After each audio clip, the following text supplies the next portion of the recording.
A day after United Nations Secretary General Assembly voted overwhelmingly on the resolution seeking a ceasefire on Israel-Hamas hostilities, Israeli Prime Minister Benjamin Netanyahu has warned that the ongoing war on Hamas is going to be decisive. Israel has further said that it doesn't care about international support and that the war will see a total annihilation of Hamas. Meanwhile, the overnight rain and thunderstorm has further aggravated the dire condition of Palestinians fleeing the war and sheltering in makeshift tents. Good evening, I'm Amar Pradhan and these are the headlines of the hour. Pradhan High Court directs the release of former Home Minister Krishna on bail amount of 3 million rupees. The single bench of Justice Krishna announces the verdict. A report shows a slash in price hike. Inflation reduced to 5.38% in the past Nepali month. Foreign exchange reserve crosses 169.6 billion rupees. Embattled Japanese Prime Minister Fumio Kishida replaces 4 cabinet ministers, trying to limit the fallout from the biggest financial scandal his ruling party has faced. An International Olympic Committee defends its decision of allowing athletes from Russia and Belarus to compete as independent players.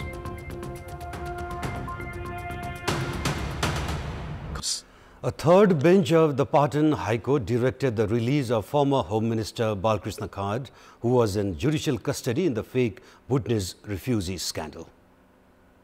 The case was heard by the single bench of Justice Krishna today. Earlier, the opinions of the 2 justices had clashed in the case, which led to the final hearing by a third bench. During the verdict announced on December 1 earlier this month, Justice Janak Pandey had opined that Kard should be released on a bail amount of 3 million rupees, while Justice Prakash Kharel had said that Kard cannot be released in the present scenario where all evidences were staked against him. Justice Koirala today sided with the verdict of Justice Janak Pandey, announcing the release of Kard. The Katmandu District Court on 16th of June earlier this year had sent the 20 alleged individuals in the fake Bhutanese refugee scandal to judicial custody for further investigation. All the 20 alleged culprits had moved the Pradhan High Court seeking to revoke the district court verdict. The joint bench of Justice duo Prakash Kharel and Janak Pandey had upheld the Katmandu District Court verdict to keep former Deputy Prime Minister Mazi, Secretary Teknaran Pandey, Indrajit Rai, the Security Advisor of former Deputy Prime Minister Rambahadur Thapa, Prime Accused Kesab Dulal, Sagar Rai and Sanu Bhandari in detention. The Nepal Rashtra Bank has said inflation has come under control as it released its current economic and financial status report earlier today. The country's central bank has said inflation was limited to 5.38% in the Nepali month of Kartik, which falls between mid-October to November. Between September to October, inflation had reached up to 7.5% and 8.8% in the following months. However, from mid-October to mid-November this year, the prices for ghee and oil products went down by up to 14.23%, while the rates for vegetables also decreased by 5.35%. The level of inflation is at par with the inflation in neighboring nation India, which has 5.5%. Based on the central bank report, remittance has increased by 26.4% to reach 477 billion and 960 million rupees. This has led to a surplus of the country's balance of payment at 147 billion 110 million rupees. The remittance had gone up by around 20.4% during the same period last year, which was at a surplus of 20 billion 30 million rupees. Likewise, between mid-October to mid-November, foreign currency reserve has reached 1 trillion 696 billion and 780 million rupees. The Supreme Court has rejected the writ at its Constitutional Council filed regarding the dispute seen on merger of insurance companies and FPO taxes. The Constitutional Bench, including Chief Justice Biswambar Prasad Shrestha, Justices Ananda Mohan Bhattrai, Sapna Pradhan Malla, Susma Lata Mathema and Kumar Regmi had begun hearing the writ yesterday and decided to continue the process today as well. Defendants and the writ applicants were summoned before handing out an interim order. The government, through its budget for the ongoing fiscal year, had announced it would relieve the fees and interest on merger and FPO if the concerned companies declared their taxes by mid-December. And it's now time for our segment Public Pulse, where it texts us with their opinion. And the question is, what's your take on the delay in distribution of national identity cards? Your options are option A, poor management, option B, lack of technical knowledge, and option C, too many service seekers.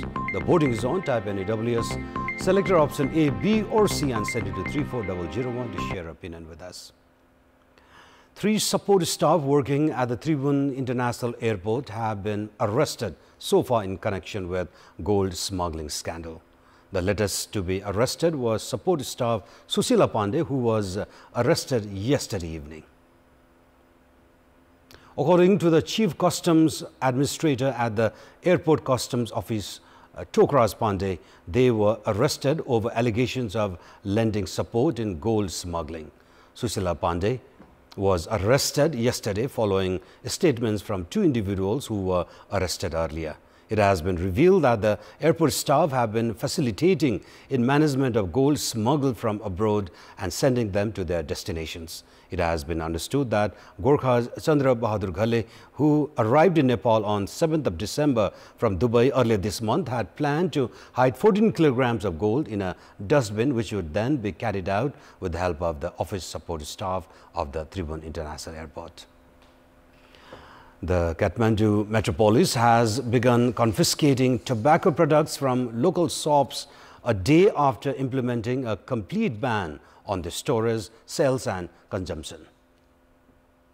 The Metropolis has deployed 10 municipality police, each personnel in 5 areas for monitoring. Apart from confiscating tobacco products, these police personnel have also warned all concerned to avoid storage, distribution and sales. According to municipality police personnel Navaraj Adhikari, majority of the places did not have tobacco products. The police had carried out the monitoring in nooks and corners of the Kathmandu Valley. The Metropolis had issued a 15-day ultimatum on the 20th of November last month prohibiting the distribution and sales of tobacco products. The Metropolis has warned it will shut down shops and retailers if found violating the directive.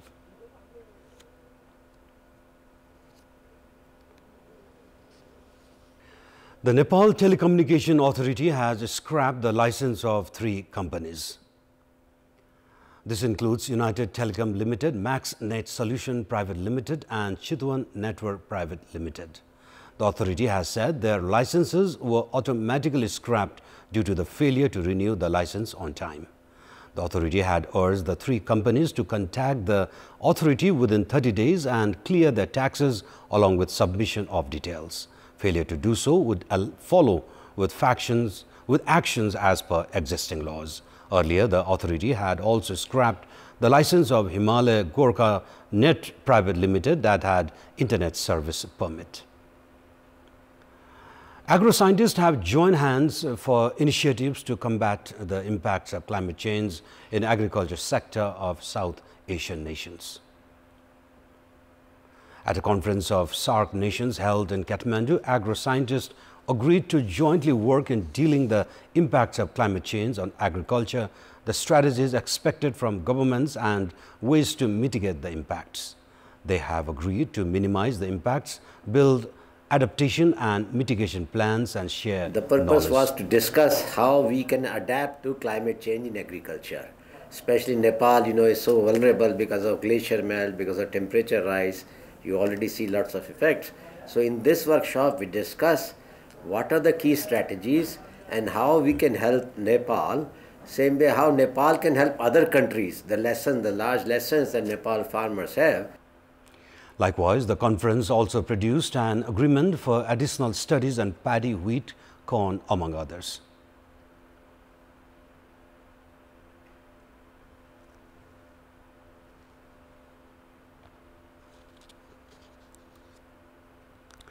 President Ramchandra Paudel has said handicraft sector is a major source of earning foreign currency for Nepal. Inaugurating the 20th Handicraft Trade Fair and 18th craft competition in the capital today, President Paudel highlighted the need to expand the handicraft sector. The president said handicraft products could help promote Nepal's image and pride in the international platform and bring home foreign currency. President Paudel had visited various handicraft stalls and also felicitated outstanding exporters of handicrafts. And now time for international update.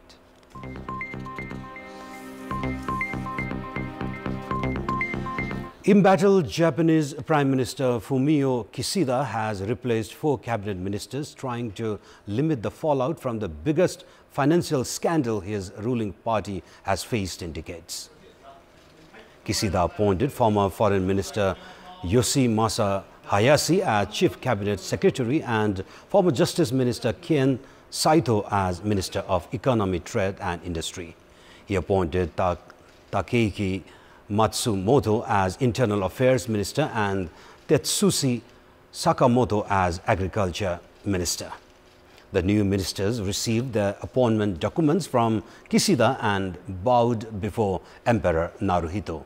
Japan's top government spokesperson early in the day announced his resignation as Chief Cabinet Secretary over a fundraising scandal that has dented public support for the current administration. Speaking at his regular news briefing, Hirokazu Matsuno said he submitted his resignation letter to Prime Minister Kishida to avoid causing delay in the policy process. Other ministers, including Industry Minister Yasutoshi Nishimura, Agriculture Minister Ichiro Miyashita and Internal Affairs Minister Junji Suzuki also announced their resignations today after Kishida said he was finalizing his third cabinet shakeup in 16 months. The 4 ministers are all from the biggest and most powerful faction within the ruling Liberal Democratic Party.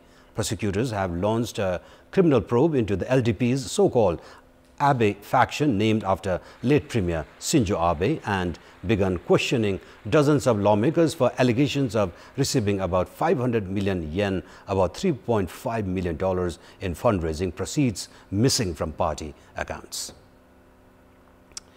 And now into Israel-Gaza hostilities. Palestinians in central Khan Yunis are struggling to get out the corpses of those killed in an Israeli airstrike in the city. At least 1 body was retrieved and the rest are still under the rubble, residents have said. Among those affected is Mahmoud Al-Bayuk, whose nylon factory along with his family's house was destroyed in the Israeli airstrike. Israel kept up its barrage of the Gaza Strip today, despite intensifying international calls to reduce civilian casualties from its bombardment as a surge in deadly diseases sweeps through displaced residents.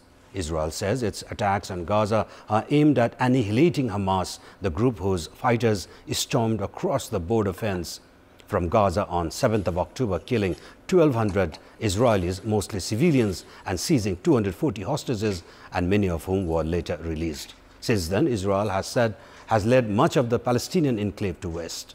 At least 18,608 people have been killed and 50,594 injured in Israeli airstrikes on Gaza, according to Gaza's health ministry. The vast majority of the population of 2.3 million has fled their homes, many sleeping rough, leaving them vulnerable to illnesses. The ongoing conflict in Gaza has worsened the long-standing water shortage gripping the enclave, forcing residents to take seawater for daily use despite health risks. Gaza's 2.3 million people now find themselves in a daily struggle to find enough clean water to survive after Israeli Defense Minister Yoav Gallant ordered a full siege on the Strip on 9th of October.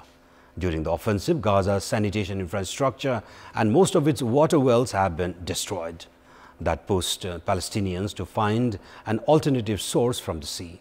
Other Gazans find a risky refuge on the beach away from the bombings inside the cities. Since 2007, this coastal enclave has endured an air, land and sea blockade imposed by Israel, severely restricting Gaza's access to basic goods and resources. Now this total blockade is leaving the entire population in a critical shortage of the most basic resource of all, water. Russian President Vladimir Putin has said Russia currently has a total of 617,000 troops fighting in battle zones in Ukraine at his annual press conference. Putin also said children of people he knows have fought in Ukraine as part of private military companies and some have died. The Russian president added that veterans from private military companies who fought in Ukraine should receive same social support from the state as any other war veterans. Putin also said it was important that United Nations mechanisms such as the veto power of permanent member states of the Security Council remain in place. Putin asked about the humanitarian crisis in Gaza by a Turkish journalist, said that he hoped to meet Turkish President Tayyip Erdogan in early 2024. Cold weather gripped large swathes of China with sharp falls in temperature forecast over the next 2 days, particularly in the south. Images shown by state broadcaster CCTV showed heavy snowfall disrupting trains and roads in many cities. The Beijing Transportation Department dispatched more than 6,600 emergency responders and more than 2,200 snow planes. The China Meteorological Administration said most regions in China were expected to drop a further 8 to 12 degrees Celsius over the next 2 days, while temperatures in parts of central Inner Mongolia, northern Shaanxi, eastern Jilin and eastern Liaoning could plunge by more than 20 degrees Celsius. China has grappled with weather extremes this year, from ultra-low temperatures in January to record rainfall and a blistering hot summer in wild swings that scientists blame on climate change. And those were our latest headlines. Our next English bulletin will be at 10:30 later this evening. Bye for now.